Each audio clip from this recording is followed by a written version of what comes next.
If you want ChatGPT to speak text out loud, you can do it in just a few seconds using the Read Aloud feature or by switching into voice mode.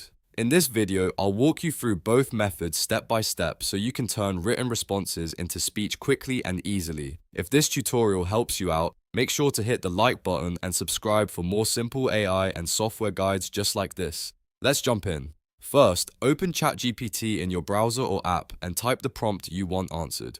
Once ChatGPT generates the response, wait for the full text to appear on the screen. This is important because the Read Aloud option only shows up after the message has been fully created. Now, move your mouse over the ChatGPT response. At the bottom of the message, you should see a speaker icon. This is the Read Aloud button. Click that speaker icon and ChatGPT will immediately start reading the text out loud for you.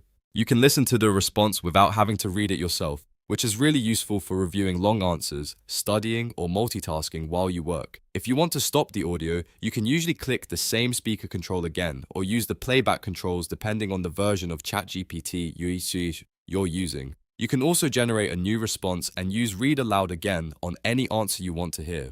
Now, if you want a more conversational voice experience, you can use voice mode instead. Voice mode is different from Read Aloud because it lets you talk back and forth with ChatGPT using your microphone and voice. To use it, look for the voice or microphone option in ChatGPT, then tap or click it to start a spoken conversation. Once it's active, you can ask questions out loud, and ChatGPT will reply with voice as well. So the simplest way to convert text to speech in ChatGPT is to generate your text, hover over the response, and click the speaker icon for Read Aloud. If you want a two-way spoken interaction, use voice mode instead. Both options are very easy, and once you know where to look, it only takes a moment to use them. If this guide helped, please give the video a like, subscribe to the channel, and turn on notifications so you never miss a new tutorial. Thanks for watching, and I'll see you in the next one.